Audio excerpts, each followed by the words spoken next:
Welcome to Sarhad Yunani Tibia Medical College.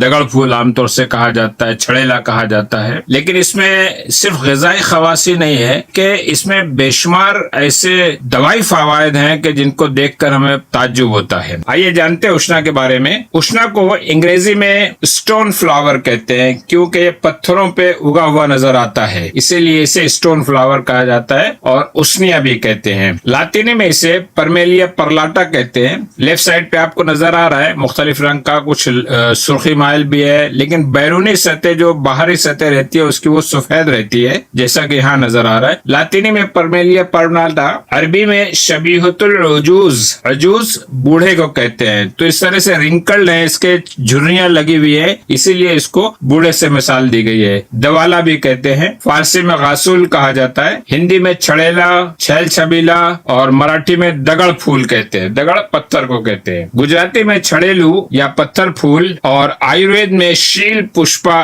के नाम से जाना जाता है। इसका हिस्सा मुस्तामिला, ये पूरा पौधा ही जो है वो इस्तेमाल होता है। पौधा कहने के लिए है, लेकिन ये खास साइंसी किस्म कहा जाता है जिसे लाइकेन नाम दिया जाता है। ये फफूंद और काई की मिली जुली एक नस्ल है। काई अलजी और फफूंद फंगस की जैसी चीज है। ये इससे मिली जुली किस्म का एक नबात है। बहरहाल नबात में शुमार होता है। ये ना मिनरल है, ना मादनी दवा है, ना हैवानी दवा है। इसे लाइकेन कहा जाता है साइंसी एतबार से। इस नबात में पत्ते, तने और जड़ को एक दूसरे से अलग पहचानना बड़ा मुश्किल है। ना आप इसके तने देखेंगे, ना इसमें कोई शाखें, पत्तियां नजर आती है, ना जड़ें नजर आती है। ये एक ऐसी चीज है जिसे कहा जाता है उष्णा। 6 से 8,000 फीट ऊंचे पहाड़ों की बुलंदियों में उधर नजर आता है और खुदरो तौर से उग जाता है। ये अपने आप से उग जाता है, कोई इसको अफजाइश या काश्त नहीं की जाती इसकी। दरख्तों के तनों या पत्थरों के सतह से चिपका होता है। खुश्क होने पर इसे बासानी हम अलग कर सकते हैं। आइए देखते हैं मुख्तलिफ किस्म के उष्णा या छड़ेला। ये देखिए लेफ्ट साइड में आपको बैरूनी तौर से, बाहरी एतबार से बिल्कुल सब्ज छड़ेला नजर आ रहा है। इसके पीछे की जो हिस्सा होगा वो सियाह होगा, सब्जी होगा, और ये किसी चट्टान या पहाड़ के दामन में या उसकी सतह पर उगा हुआ है। इसके अलावा एक और भी है किस्म, ये देखिए, ये भी चट्टानों पर उगा हुआ है। आजू बाजू में बाकायदा ये अलगी या सब्ज नबातात नजर आ रहे हैं, लेकिन ये जो इतना हिस्सा है ये उष्णा है जिसकी बैरूनी सतह आपको कुछ हल्की सी नीली नजर आ रही है। मुख्तलिफ जगह पर और दरख्तों पर उगने वाला ये बहुत सारे दवाई खवास रखता है। आइए एक और किस्म देखते हैं। ये देखिए, ये किस तरह से ये गिरा हुआ एक दरख्त है जो तकरीबन खराब भी हो गया है, लेकिन इस पर ये छड़ेला उगा हुआ है। ये एक दरख्त की, और इसके तने पर यहाँ पर ये छड़ेला उगा हुआ है, उष्णा उगा है। अखरोट के दरख्त पर उगा हुआ उष्णा अच्छा माना जाता है। मुख्तलिफ जगह पर उगने की वजह से चट्टान पे, छोटे पत्थर पे, किसी और पत्थर पर, किसी दरख्त पर, तो हर दरख्त के खास की खवास की वजह से इसमें भी दवा खवास की तब्दीली आती है। लेकिन कहा जाता है कि अखरोट के ऊपर उगा हुआ उष्णा सबसे बेहतर माना जाएगा। उष्णा जैसी नस्ल के लाइकेन यानी इस किस्म के जो नबातात पाए जाते हैं, इसकी सिर्फ हिंदुस्तान में आप गौर कीजिए 2450 किस्में पाई गई हैं, और जदीद तहकीकात से तो हैरत अंगेज नतीजे हैं। इसमें कम से कम 700 फ़आल अज्जा यानी फाइटोकेमिकल्स मिले हैं। ये ऐसी बज़ाहिर मामूली सी नजर आने वाली चीज उष्णा छड़ेला, लेकिन दवाई एतबार से ये बड़ी कारआमद है। रंगत ऊपरी सतह जो है सब्जी माइल सियाह, आप देखेंगे ये सारे आपको नजर आ रहे हैं, सब्जी माइल सियाह, ये सब्जी रंगी है। और इसके बाद ये भी देखिए, छोटे से दरख्त पर ये एक छोटी सी टहनी है, ऊपर ये छड़ेला लगा हुआ है, उष्णा उगा हुआ है। इसकी ऊपरी सतह जो है वो सब्जी माइल हो जाती है, और निचली जो सतह होगी वो या तो सफेद होगी या सियाह हो जाएगी। खुशबू इसकी अंबर जैसी होती है, और इसी खुशबू की वजह से ये हमारे किचन में इस्तेमाल होता है आमतौर से खुशबू के तौर पर। लेकिन इसकी दवाई खवास एक अलग चीज हुई। सफेद खुशबूदार बेहतर माना जाएगा, और सियाह किस्म जो होती है वो खराब किस्म समझी जाती है। मजा इसका तीखा,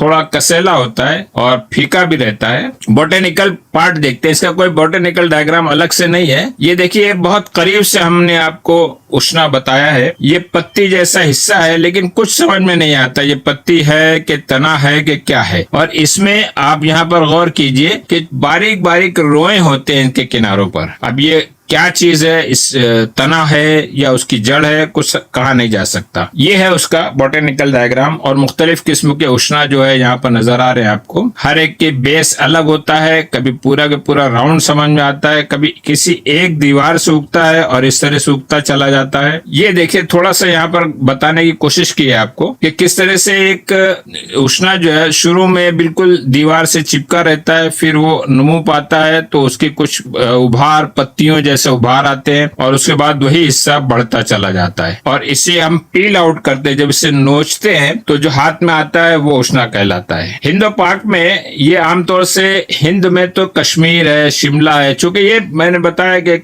बहुत ऊंचे पहाड़ी इलाकों में नजर आता है और खुदरा तौर से उग जाता है। हिमाचल है, नैनीताल है, केरला साइड पे भी कुछ जगह पे मिल जाता है, लेकिन उम्मी इलाके ये है। पाकिस्तान में मरी का जो इलाका है वो भी ठंडा इलाका कहलाता है, वहां पर भी ये पाए जाते हैं। और दुनिया में फारस, इराक और जिद्दा में ये आमतौर से देखा गया है। ये उष्णा है, दरख्तों के ऊपर उगा हुआ, आप देख रहे हैं सब्ज रंगत का, बिल्कुल चिपका हुआ रहता है सतह से। कोई दरख्त का तना हो, पहाड़ का की सतह हो, पिछली सतह आमतौर से या तो सब्ज होती है या सियाह हो जाती है, सफ़ेद दरख्त की और मुकाम की नौयत से।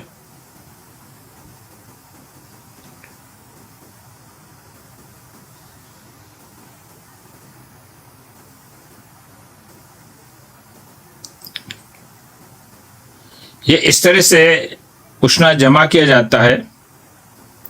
बज़ाहिर बेकार सी फफूंद जैसी चीज़ है, लेकिन बेशुमार दवाई खवास भी हैं और ग़िज़ाई खवास भी हैं।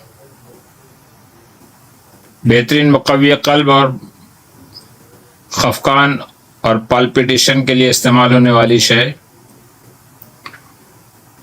ये एक टीले पर छोटा सा पत्थर पड़ा हुआ है, उस पर कैसे उष्णा उगा हुआ है। दगड़ फूल इसीलिए कहते हैं, ये पत्थरों पे उग जाता है। 6 से 8 हज़ार फीट ऊंची मकामात पर यह पाया जाता है। इसलिए हिंदुस्तान में जो बालाई इलाके हैं, नैनीताल, पंजाब, कश्मीर, हिमालय की वादी,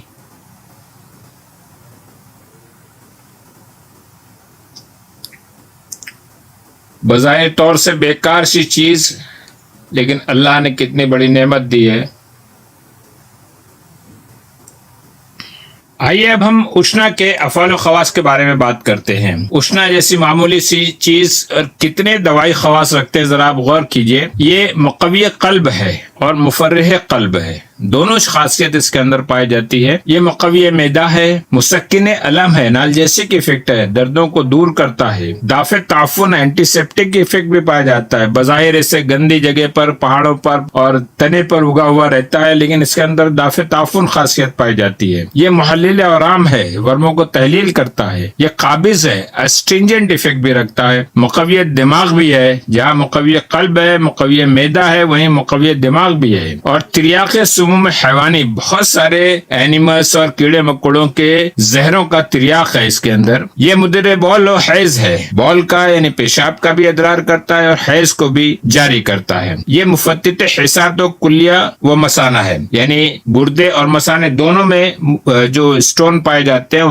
उनको तोड़ता है, लिथोट्रिप्टिक इफेक्ट रखता है। ये सारी दोनों खासियत तो एक दूसरे से मिलती जुलते, ये अक्सर आप जान ही गए होंगे। आइए इन अफ़ाल व ख़वास की बुनियाद पर किन मकासिद के तहत और किस तरह इस्तेमाल कर सकते हैं। ये मुक़व्वी क़ल्ब और मुफ़र्रिह क़ल्ब है, इस बुनियाद पर हम इसे ज़ोफ़ क़ल्ब, खफकान में इस्तेमाल कर सकते हैं, पाल्पिटेशन के अमराज में। मुक़व्वी मैदा होने की हैसियत से ज़ोफ़ मैदा, क़ै व ग़िसियान, सुए हज़्म, इनमें इस्तेमाल किया जाएगा। मुसक्किन अलम होने की वजह से आम दर्दों की कैफियत जो होती है, जैसे वजहुल मुफ़ासिल है, हक़्क़ुन्निसा है, नक़रस है, दाफ़े ताफ़ुन और एंटीसेप्टिक इफेक्ट की वजह से हम इसे सिलोदिक में भी बताया गया कि खास तौर से इस्तेमाल किया जाता है। क़ुरूए मुताफ़िना, वर्मिल हिस्सा, मसूड़ों का वर्म, क़ुलाए दहन, वर्मिल लौज़तैन, इसमें एंटीसेप्टिक इफेक्ट के तौर पे इसे इस्तेमाल किया जाएगा। ये मुहल्लिल आराम है और मुहल्लिल आराम होने की हैसियत से आम तौर से जो वर्मी कैफियत है, जैसे वर्म मफासिल है, वर्म खुतन है, निकरस है, तिहाल का वर्म है, और मुख्तलिफ